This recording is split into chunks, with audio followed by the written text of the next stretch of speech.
आया है। ऐसे सांसद और कुलाधिपति हमारे गोपाल नारायण बाबू, बिहार सरकार के उप मुख्यमंत्री तारकिशोर प्रसाद जी, भाजपा के अध्यक्ष डॉक्टर संजय जायसवाल जी, यहाँ गांव का बच्चा बच्चा जिनको जानता है ऐसे मेरे मित्र और सांसद मनोज तिवारी जी, कुलपति मोहनलाल वर्मा जी, कुलपति प्रोफेसर कृष्णचंद्र सिंह जी और आज उपस्थित भाइयों बहनों और आज के कार्यक्रम की आत्मा जो है, जो विकसित होकर जा रहे हैं, ये मेरे युवा साथी भाइयों बहनों, आप सभी को बहुत बहुत शुभकामनाएं। मित्रों, आज जब मैं यहाँ आया हूँ, नारायण सिंह विश्वविद्यालय के प्रथम दीक्षांत समारोह में मुझे अतिथि विशेष कर बुलाया गया है, तो मैं सबसे पहले तो विश्वविद्यालय के पूरे परिवार का हृदय से धन्यवाद करना चाहता हूं कि आपसे बात करने का मुझे मौका दिया है। मित्रों, ये भूमि जो है, जो इतिहास पढ़े होंगे, इतिहास जानते होंगे, इन लोगों को मालूम है भूमि बहुत ऊर्जावान भूमि। ये भूमि के हवा, पानी और भूमि के कण कण के अंदर ऊर्जा प्रदान करने की क्षमता है। यही भूमि है जहां गायत्री मंत्र रचना करने वाले महर्षि विश्वामित्र ने जन्म लिया था। यही भूमि है जहां हरिश्चंद्र के पुत्र रोहितासुर ने रोहतासगढ़ किला बनाया था। यही भूमि है जहां से ढेर सारे आजादी के आंदोलन के कार्यकलाप यहां से बिहार की भूमि से ही बने गए। यही भूमि है जहां देश के प्रथम राष्ट्रपति राजेंद्र बाबू को ये भूमि ने दिया, जिन्होंने सोमनाथ मंदिर को फिर से बनाने की नींव डाला था। यही भगवान बुद्ध और महावीर की भूमि है। यही युगों युगों तक जिनको अर्थशास्त्र और कूटनीति के लिए याद किया जाएगा, ऐसे आचार्य चाणक्य और चंद्रगुप्त की भूमि है। यही वीर कुंवर सिंह जी की भूमि है। यही लोहिया और जयप्रकाश की भूमि है। मित्रों, आजादी के बाद जब समता का आंदोलन चला, तब इसी भूमि से बाबू जगजीवन राम और कर्पूरी ठाकुर ने उस भूमि आंदोलन को ताकत देने का काम किया। मित्रों, भूमि की ऊर्जा से मैं तो भली भांति परिचित, क्योंकि मैं इतिहास का विद्यार्थी हूं। 1100 साल तक अफगानिस्तान से लेकर लंका तक पूरे इतने विशाल देश का, जिसमें ब्रह्मदेश, बांग्लादेश सब समाहित होता है, वो पूरे देश का शासन 1100 साल तक बिहार की भूमि से चला है। और वो भूमि आप सभी विद्यार्थियों को गौरव होगा, अनेक यूनिवर्सिटियों की रचना की भूमि। यही नालंदा विद्यापीठ था। तक्षशिला विद्यापीठ भले अफगानिस्तान में था, परंतु इसका वित्त पोषण मगध साम्राज्य करता था। और यहां से चाणक्य ने ही तक्षशिला विद्यापीठ को विश्व प्रसिद्ध बनाकर पूरे विश्व के लोग तक्षशिला विद्यापीठ में विद्याभ्यास के लिए आए, इसकी यहां पर स्थापना की। वो बिहार को फिर से एक बार ऊर्जावान बनाने का, बिहार को गौरवान्वित करने का काम आज बिहार के युवाओं ने करना है। मैं बहुत बहुत बधाई देना चाहता हूं गोपाल बाबू को, क्योंकि गोपाल बाबू को मैं जानता हूं, किसी भी क्षेत्र में काम करते तो आगे बढ़ सकते, परंतु इन्होंने विद्या का क्षेत्र चुना और इस क्षेत्र के अंदर ढेर सारे इंस्टीट्यूशन बने। मैं तो आश्चर्यचकित रह गया था जब पार्लियामेंट में एक बार मुझे मिलकर इसका वर्णन करता। यहाँ मेडिकल पढ़ाया जाता है, नर्सिंग पढ़ाया जाता है, फार्मेसी पढ़ाई जाती है, लॉ पढ़ाया जाता है, पैरामेडिकल स्टाफ का भी यहाँ ट्रेनिंग होता है, MBA पढ़ाया जाता है, कॉमर्स पढ़ाया जाता है, जर्नलिज्म पढ़ाया जाता है, कम्युनिकेशन पढ़ाया जाता है, और यहाँ पर लाइब्रेरी साइंस भी पढ़ाया जाता है।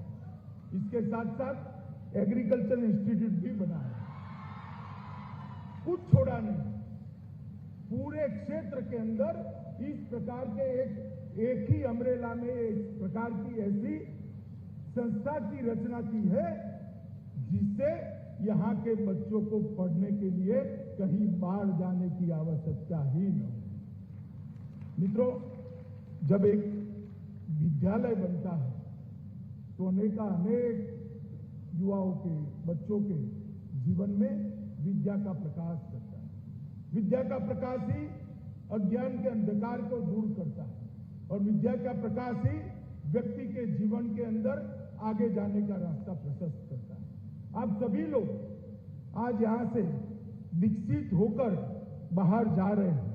कुल मिलाकर 791 विद्यार्थी, बहुत बड़ी संख्या है सर, 791 विद्यार्थी यहां से विकसित होकर जा रहे हैं और 293 विद्यार्थी मेडिकल के छात्र हैं। उसमें 793 विद्यार्थी अगर एक बार संकल्प कर ले कि हमारा बाकी का जीवन इस देश को विश्व में सर्वप्रथम पहुंचाने के लिए हम करेंगे, तो मैं मानता हूं एक बहुत बड़ी ऊर्जा की निर्मिति है।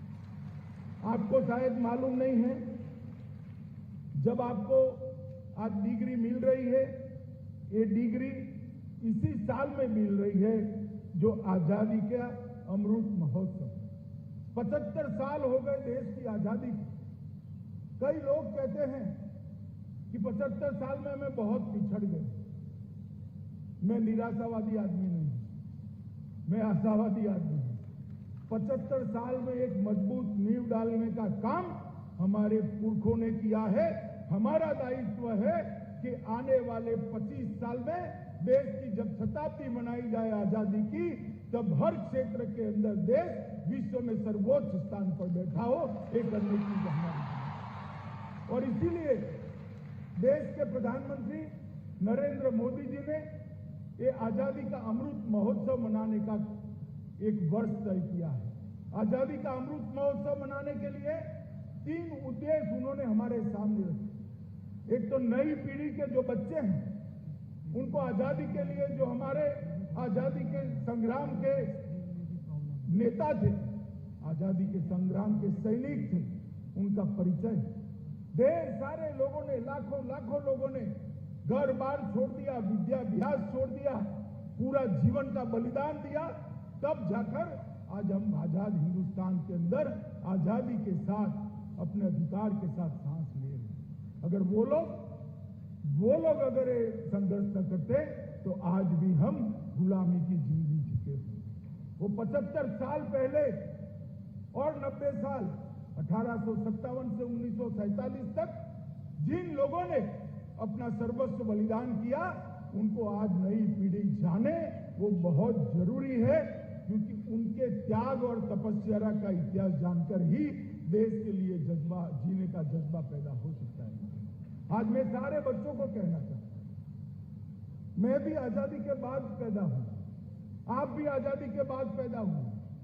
आजादी के लिए मरना हमारे भाग्य में नहीं, देश के लिए मरना सबके भाग्य में नहीं होता है, परंतु देश के लिए जीना हमारे हाथ में होता है। हमारा जीवन अगर देश के लिए जीने का हम निश्चय करते हैं तो बहुत बड़ी ताकत देश को मिलती है।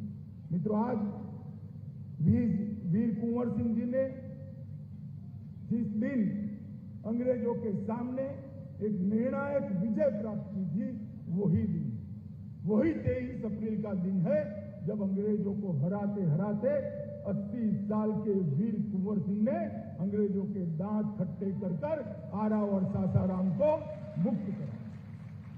और वीरता की पराकाष्ठा देखिए, जब बाएं हाथ पर गोली लगी, दाएं हाथ में तलवार पकड़कर बायां हाथ काटकर गंगा में बहा दिया और आगे लड़ने के लिए वो 80 साल का वृद्ध आदमी निकल गया। वो वीरता की परम थी। और उसी दिन, वही पवित्र दिन, आज आपको डिग्री मिल गई। मित्रों, मोदी जी ने बिहार के शिक्षा के बारे में जो उज्जवल इतिहास है, उसको देखते हुए एम्स दरभंगा में बनाया है, बोध गया में IIM बनाया है, पटना में NIT बनाया है, नालंदा इंटरनेशनल यूनिवर्सिटी पुनर्जीवित करी है, आर्यभट्ट नॉलेज यूनिवर्सिटी बनाई है, चाणक्य नेशनल लॉ यूनिवर्सिटी बनाई है। ढेर सारे शिक्षा संस्थान मोदी जी ने बिहार के अंदर चालू किए हैं, क्योंकि ये भूमि की ऊर्जा, इसका समुचित उपयोग देश के विकास के अंदर होना चाहिए। मित्रों, आज काफी सारे लगभग 300 विद्यार्थी यहाँ से मेडिकल क्षेत्र के अंदर अपना पदार्पण करेंगे। आज आप इस प्रतिज्ञा लेने के बाद आज आपको लोगों के इलाज करने का अधिकार है। ये प्रतिज्ञा के 4 कोने के अंदर रहकर आप किसी भी गरीब का, किसी भी मानवी का जीवन बचा सकते हैं। उस वक्त मैं आपको कहने चाहता हूं कि आपके उज्जवल भविष्य के लिए मोदी जी ने एक बहुत बड़ा फील्ड तैयार करके रखा है। स्वास्थ्य के क्षेत्र में आजादी के बाद 70 साल तक टुकड़ा टुकड़ा टुकड़ा काम होता था। मोदी जी ने एक होलिस्टिक अप्रोच के साथ स्वास्थ्य को फोकस किया। सबसे पहले स्वच्छ भारत अभियान चलाया, जिससे बीमारी जड़ से ही नाबूद हो जाए। आज भारत का कोई घर ऐसा नहीं है जहां शौचालय न हो, ये काम समाप्त कर दिया। इसके बाद फिट इंडिया मिशन चलाया, जिसके तहत युवा अपने शरीर को फिट करने के लिए मेहनत करते हैं और रोगों को शरीर से दूर करते। उसके बाद में पोषण अभियान चलाया, जिसके कारण कुपोषण के कारण शरीर में जितनी भी बीमारियां आती है, इम्यूनिटी कम होती है, जो बीमारी को आने का गेटवे है वो न हो।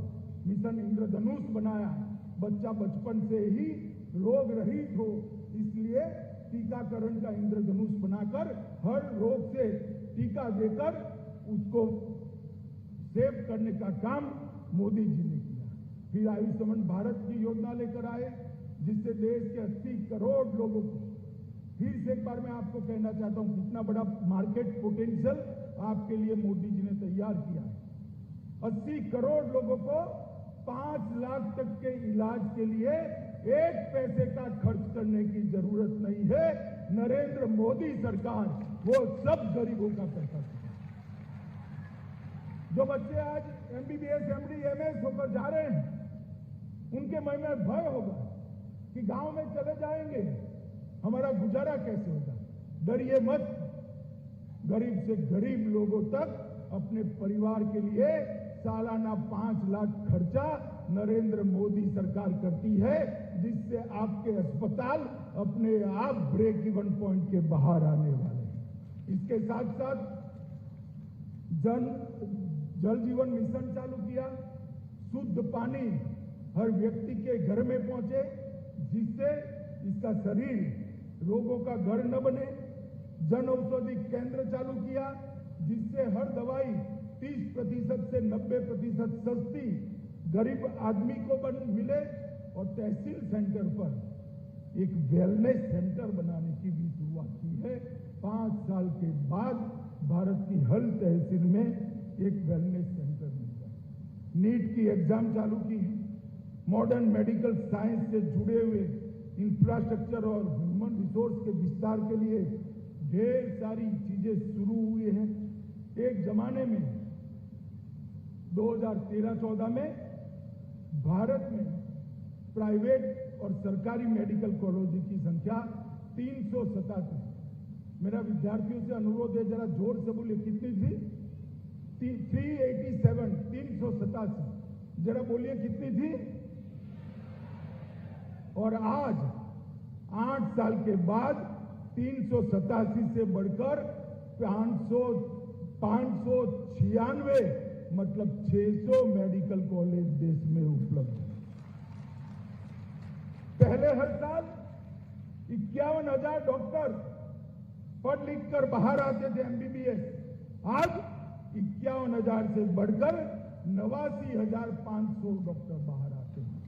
पहले 31,100 PG डॉक्टर बाहर आते थे, आज 60,200 PG डॉक्टर हर साल लोगों की सेवा करने के लिए बाहर जाते हैं।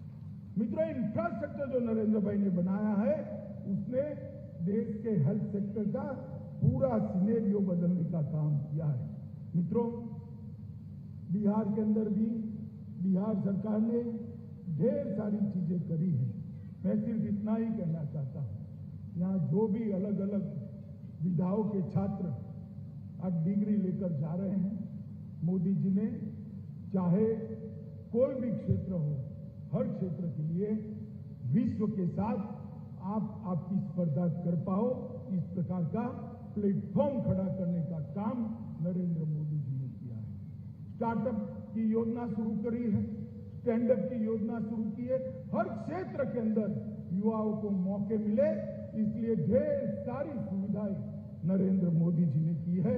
जरूरत है देश का युवा जज्बे के साथ काम करे, देश का युवा सिर्फ अपने लिए काम न करे, देश का युवा दूसरों के लिए काम करे। अगर गोपाल बाबू इंडस्ट्री लगाने का निर्णय करते तो आप लोग अच्छे से पढ़ पाते क्या? पैसा तो इंडस्ट्री लगाकर भी मिल सकता है, शायद यहां न भी मिले, मगर उन्होंने यूनिवर्सिटी खोली तो आज हजारों हजारों बच्चों का जीवन सार्थक हो गया। हम काम जरूर करें, अपने लिए करें, अपने परिवार के लिए करें, मगर साथ साथ दूसरों के फायदे की भी चिंता करें। मित्रों, इस प्रकार से जीवन जीने से ही देश आगे बढ़ सकता है। और अंत में एक मेरी व्यक्तिगत बात है, आप लोगों के साथ मैं मन से करना चाहता हूं। मित्रों, जब कभी भी आप किसी भी क्षेत्र में जाइए, अपनी भाषा को मत भूलिएगा। घर में अपनी भाषा बोलने का आग्रह जरूर रखिएगा। दुनिया की कोई भी भाषा सीखना बुराई नहीं है। भाषा विद्या का स्वरूप है।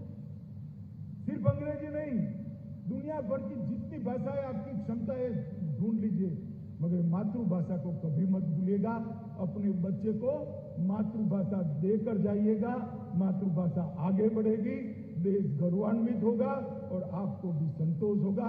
फिर से एक बार आपके उज्जवल भविष्य के लिए आपको ढेर सारी शुभकामनाएं और दीक्षांत होने के लिए बहुत बहुत बधाइयां देकर मेरी बात को समाप्त करता हूं।